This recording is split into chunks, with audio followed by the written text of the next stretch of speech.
Hey, what's up everyone, Danny here. This is the Phanteks Eclipse P200A, and it's the first of the Eclipse line of cases that come in the ITX form factor. This case comes in two different flavors. There's the Rgb version, and then the performance version. The one sitting right next to me is the Rgb one, which comes with a tempered glass side panel, as well as two adjustable RGB fans up at the front here. The performance version, on the other hand, has a very similar chassis and layout, except the tempered glass panel is switched with a steel panel with a mesh at the bottom half here next to the graphics card, and the two fans in the front are just plain black fans. They're not RGB. This Rgb version has a targeted MSRP of $70, and the performance version is a little bit cheaper, coming in at $50 MSRP, but both of them are very affordable. I got a chance to build in this and check it out, so in this video I'm going to share with you my thoughts.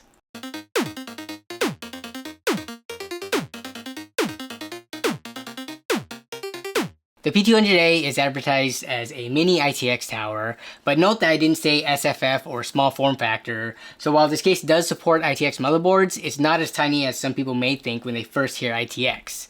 This case comes in at 30 liters, which is pretty big, and for reference, a lot of the really popular small form factor cases out there are usually less than 20 liters. A great example is the Cooler Master NR200P, which comes in at 18 liters. So this case is really in between kind of like the small form factors and micro ATX. Like, it fits right there in the middle. But there is a bright side to this case being a little bit larger, and that is, you know, with the added space, you can fit a standard ATX power supply in it, which is much cheaper than a SFX power supply, especially if you start getting up into like the higher wattage range. This case does mount the power supply up at the top, with the only orientation for the fan facing downwards into the main chamber, because there's no ventilation at the top here. So what that means is, depending on how your cooling setup is, you are going to be potentially pulling warm system air into the power supply. There's no power supply cover or like blacking out of the tempered glass or anything to hide the power supply cables, so you do see them exiting pretty clearly. It definitely looks like they had space to kind of fit a shroud in there, or at least like a partial shroud. I'm just curious why they didn't. One of the other benefits to the larger size is, of course, the flexibility for larger coolers and graphics cards. You've got a ton of options for cooling with support for up to 7 fans. You can fit one in the back here, 2 on this back side panel, and 2 in the front, and then 2 at the bottom. And then for radiators, you can fit either a 240 or 280 in the front, and then a 240 on the side, or a 120 at the back. Large CPU coolers are also supported up to a max height of 165 millimeters. I was able to fit the biggest air cooler I had on hand, which is the Scythe Ninja 5, with a centimeter between the highest point to the glass clearance. I did, however, have to switch out the rear fan with a thinner fan because the standard fan was too thick and it was hitting the back of the case. I don't think this is going to be too big of a problem with a lot of coolers. It's just that this Ninja cooler specifically is very large fore and aft wise, so that's why it interfered. For graphics cards, this face can fit a full 3-slot graphics card up to 355 millimeters long, so it can fit basically any card you can throw at it. I installed the Accelerate RTX 3070 into it, which is a pretty beefy 2.7 slot thick card, and there's no issues getting it into there. The front of the case comes off very easily. You just kind of give a pull at the bottom here and it comes right off. And then you have access to your front fans if you need to change those out, as well as access to the bottom mesh filter, which only comes forward out. You can't pull it out from the back, so you do have to take the front off every time you do want to clean the bottom filter. From the outside, we've got a power button up top here, which has accented RGB lighting for the Rgb version of the case. This version of the case has a built-in Rgb controller with the 2 buttons in the front controlling the mode and the colors. So you don't need any additional software. You can just control everything just through those buttons. But if you want to, you can connect the fans to your motherboard with the standard 3-pin 5-volt ARGB connector. On the front, there's also a single mic and headphone jack, 1 USB-C Gen 2 port, and 2 USB 3.0 ports. This case does support mounting the graphics card vertically.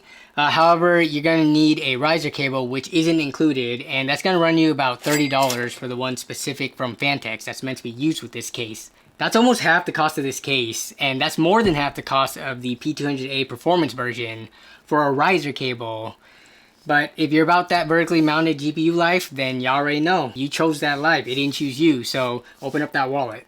The side panels are one of my favorite parts about this case because it uses a rounded push pin design, which make it a breeze to take off and put back on. There's no more fiddling with thumb screws that are either hard to grip or possibly over tightened. There's no more misplacing of thumb screws because you're unorganized and you think you can remember where you put them, but then you can't. You don't have to worry about any of that anymore because now it's all attached to this panel. And it holds in very rigidly too to the case. It's not loose or anything. There's no play or wiggle room. And the panels do have these metal pieces attached to the bottom of them, which catch onto the lip of the case. So you just slide it on here, and then with a little force, push it, and then you're good to go. I think this is a nice feature that I wish all cases had, especially at this low of a cost. It's less individual parts overall and just way easier for the end user. The side panel adjacent to the motherboard has the exact same design, except there is a single screw in the back here where you can fasten it in case your cable management bulges out of the case, but I didn't find it necessary when I was building it. It held very securely and there was no wiggle or anything like that without the screw. And speaking of cable management, the backside has plenty of room to do just that. I had zero issues getting all the cables nice and tidy, and they include some rigid metal brackets alongside Velcro straps for all your cable managing needs. For storage options, the P200A can hold 4 2.5-inch drives out of the box. 2 go on the back behind the motherboard tray onto a bracket that's removable, and then 2 of them go on the plastic covers on the front side of the motherboard tray. There's no support for 3.5-inch drives in the stock configuration, which I find a bit disappointing because I don't think we're at the point yet where solid state storage has completely replaced spinning drives. It's still pretty expensive to get into like the 3, 4, 5 terabyte range of solid state storage. So I do still think it's commonplace for people to have a larger spinning drive that they can dump extra files to. But with that said, the P200A does allow you to take off the 2.5-inch plastic drive covers, and you can install stackable 3.5-inch drive cages, which Phanteks does sell for a pretty reasonable price. I did find an alternative solution to this, but it's somewhat sketchy and it only works for a single drive. You can install a drive vertically using a couple of the existing holes on the motherboard tray, but the catch is that you can only use 2 screws to mount it. This is not an official recommendation by me, by the way. Do not do this and then blame me if something goes wrong. I'm just saying, if you really needed to get a 3.5-inch drive in there, especially if this is going to be a PC that remains stationary for the most part and you're not constantly lugging it around everywhere, then you can mount it vertically like that and you will most likely be fine. But it would have just been nice if they had designed it with 4 holes so that you can properly mount it to begin with. Alright, now let's talk about the thermals. I don't have an extensive collection of data from cases that have all been tested under like the exact same conditions with the exact same hardware and the same settings and overclocks normalized to like the same noise levels. You're gonna have to unfortunately get that somewhere else, but I can give you a reference for the specific hardware and programs that I used. I tested with both an air cooler and AIO. I used the Scythe Ninja 5 for the air cooler and the NZXT Kraken Z53 for the AIO. Testing consisted of running the Furmark stress test simultaneously with Prime 95 smallest FFTs on all threads.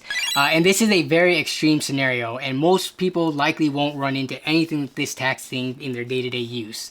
With the Ninja 5 air cooler, I had the front fan set as intake, and we were getting 91 degrees on the CPU and 67 degrees on the GPU. I then added 2 additional fans to pull in air from the side panel back here, and that made for a total of 4 fans, and the CPU did improve by a few degrees, but doing that didn't make too much of a difference for the graphics card, and that's probably because it's kind of isolated in its own bubble, pulling in fresh air just through the bottom, so whatever's going on in the rest of the case isn't affecting it too much. Now that CPU temperature may alarm you, but this is more of a fault on the Ninja 5 cooler than the case, because it's a cooler with fans designed to be very silent and they just simply don't spin that fast. So as a result, it kind of struggles to keep higher end chips like the 3900X that I was testing, overclocked to 4 GHz on all cores. It struggles to keep that cool. But again, Prime 95 is like the toughest test you can throw at a CPU.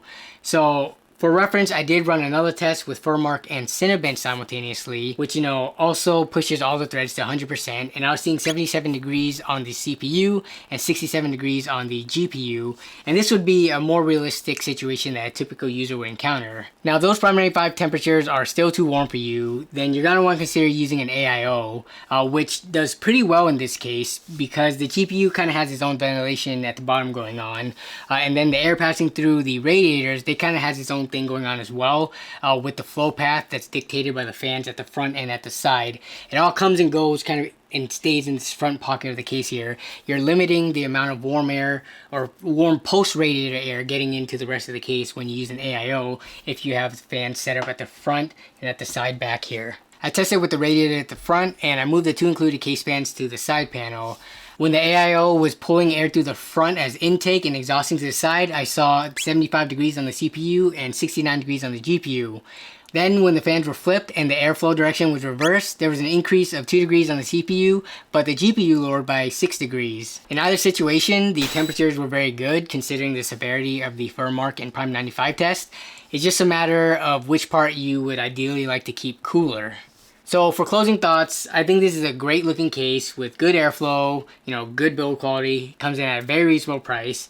And it's ideal for the crowd of users that like the smaller cases, but not so small that it limits a lot of their options as to what they can fit inside.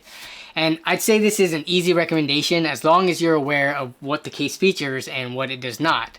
Like for example, that lack of 3.5-inch storage support. Just be aware of things like that. To be honest though, the existence of this case does really make me wish that there was a micro ATX version, because the benefit from that is that you can save even more money by not having to buy an ITX motherboard, which always kind of carries a premium. I bet it can be done without adding too much volume to the case. There are plenty of micro ATX cases out there that are only like 35 liters, so this isn't too far off from that. It just needs to become a little bit bigger. And given how low of a price this case already is, I think a micro ATX version would kill it because, people going for budget cases would want budget internals as well. And ITX is simply not budget, unfortunately. But all that aside, I'm really curious to hear what you think about this case though. Do you think it's too big to be an ITX case?